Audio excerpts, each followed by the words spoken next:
సూర్యుడు సర్వోన్నత స్థలములో దేవునికి మహిమ ఇష్టమైన వారికి అందరూ లేచి నిలబడదాం. సర్వోన్నత స్థలములలో దేవునికి అందరూ మహిమ అందరూ లేచి నిలబడుతూ ప్రభు నామాన్ని స్తుతిద్దాం. సమాధానము లోకరక్షకుడు నీ హృదయంలో ఉదయించలాగున హృదయమందు గూడు కట్టుకున్న ప్రతి పాపపు చర్యలు తొలగిపోలాగు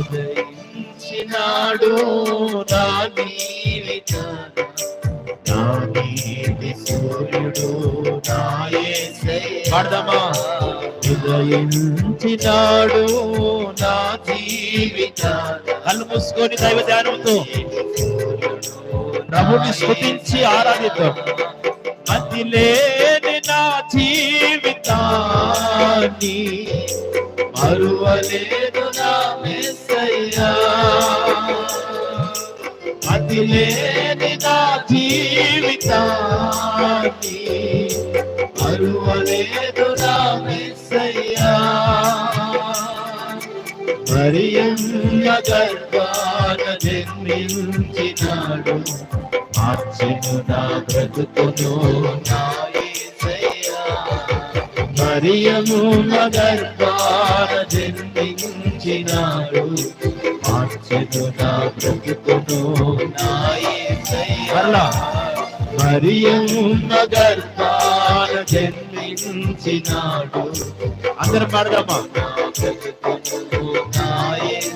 పాపములో నుంచి పరిశుద్ధతలోనికి లోకములో నుంచి దేవుని సన్నిధిలోనికి చీకటిలో నుంచి వెలుగులోనికి మన జీవితాలు నడిపించబడలాగునా మార్చెను నా బ్రతుకును నా యేసయ్యా.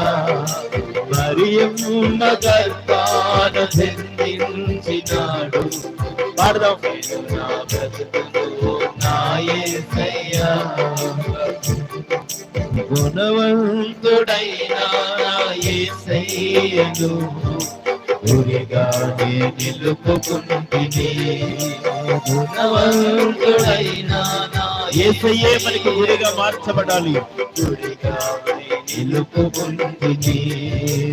ఉదయించినాడు నా జీవితాన నా నీతి సూర్యుడు నా యేసయ్యా. నా నీతి సూర్యుడు నా యేసయ్యా. నా నీతి సూర్యుడు నా నా నీతి సూర్యుడు నా యేసయ్యా. పాపలను విడిపించుటకు ప్రభు ఈ లోకానికి వచ్చి ఉండగా పాపములో ఉన్న మనల్ని రక్షించుటకే ప్రభు మానవుడిగా ఈ లోకానికి వచ్చి ఉండగా పాపం వల్ల వచ్చే పరిణామాలు దేవుడు తన దాసుని మకాంతం నుంచి ప్రభు మనతో మాట్లాడి ఉన్నాడు.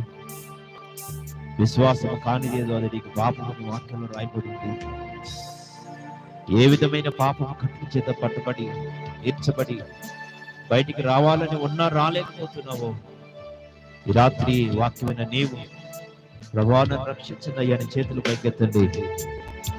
ఒకవేళ దేవుని బిడ్డగా ఉంటూ కూడా